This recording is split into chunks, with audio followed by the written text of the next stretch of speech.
चीज की शुरुआत नहीं की जाती है। संयोग से हम लोगों को इस पर कयास लगाने की मुझे लगता है बहुत देर सारी आवश्यकता नहीं है।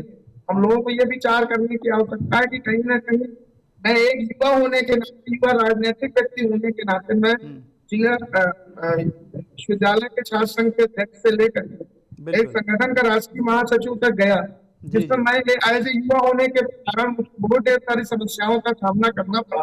तो मैं एज ए युवा ये बहुत खुशी मन से, गहरे मन से ये कहता हूँ कि हम सब युवाओं के लिए ये आज बहुत शौर्य का दिवस के तौर पर देखे कि चले कम से कम एक युवा जब कहीं ना कहीं कुर्सी पे बैठेगा तो कहीं ना कहीं युवाओं की भागीदारी को मजबूती से तय करेगा। आप गौर करेंगे राणा जी और इकबाल साहब दोनों लोग इस चीज को समझ लेंगे कि आप देखिए इस 20 साल के पूर्व के मंत्रिमंडल को देख लीजिए, इसमें युवाओं की कितनी ढेर सारी चलिए, जब आप भागीदारी थी। इतना युवाओं के लिए प्रिविलेज दे रहे हैं अक्षांश जी, तो जरा ये भी बता दीजिए कि उस युवा के उधर होने से उत्तर प्रदेश के युवाओं के ऊपर क्या असर पड़ने वाला है, उत्तर प्रदेश में क्या होने वाला है और उत्तर प्रदेश का युवा क्या समझ रहा है अपने लिए, जरा वो भी बता दीजिए।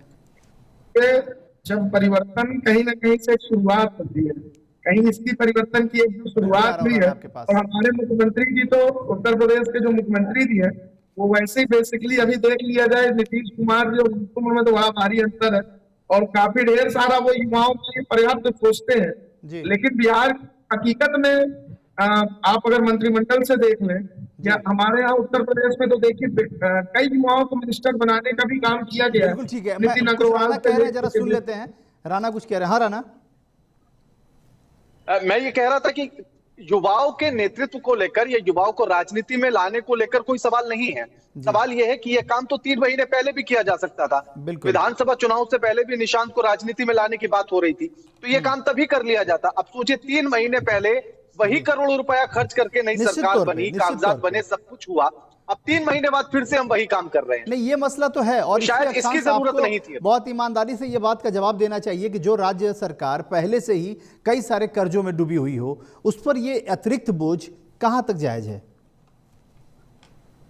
देखिए, मैं बड़े जवाबदेही से इनकी बात का उत्तर देना चाहता हूँ। हम लोग इन बातों को जितनी तरीके से घुमाए फिराएं, लेकिन प्रैक्टिकल बात आप लोग समाज के चौथे स्तंभ है तो आप चीजों को समझते हैं। राजनीति को ढेर सारे निर्णय राजनीति की परिस्थितियों के अनुरूप लिए जाते हैं। आज ये जैसे कह रहे हैं कि 3 महीने पहले या जो भी चीजें हो रही है, ये राजनीति की व्यवस्था है। राजनीति की व्यवस्था राजनीति और परिस्थितियों पर आधारित, मतलब आप उस पर नहीं मानने वाले हैं। मतलब ये देखिए, ये आप एक ही तरफ चलेंगे, आप गलतियों को भूल जाएंगे, अच्छाइयों को निपटाएंगे वाली स्थिति में है कि आप इस बात को मानने को तैयार ही नहीं है कि ये अतिरिक्त बोझ जो है वो कहीं ना कहीं से नुकसानदेह होगा। देखिए, ये बात तय इसलिए है अक्षांश जी कि आप जरा सोचिए ना, सिर्फ एक मुख्यमंत्री और मुख्यमंत्री का एक सिर्फ नेम प्लेट नहीं बदलेगा, पूरा का पूरा ढांचा बदल जाएगा, पूरी सरकार की फाइलें बदल जाएंगी, विभाग बदल जाएगा, सड़क बिजली पानी पे जो इंतजाम होता है, जो बोर्ड और पोस्टर लगते हैं वो बदल जाते हैं। बहुत बहुत धन्यवाद आप लोगों की, जो आप लोगों ने अपना कीमती वक्त दिया। अक्षांश आपका बहुत धन्यवाद, के राणा जी आपका बहुत धन्यवाद, रिया सुमन आपका बहुत धन्यवाद, विशाल वैभव आपका बहुत धन्यवाद। देखिए, साफ तौर पे है कि इस वक्त जो बिहार में हो रहा है बहुत सारी चीजें उस पर निर्भर करेंगी। राजनीति की दशा और दिशा दोनों तय होनी है बिहार में, क्योंकि सिर्फ नाम नहीं बदले।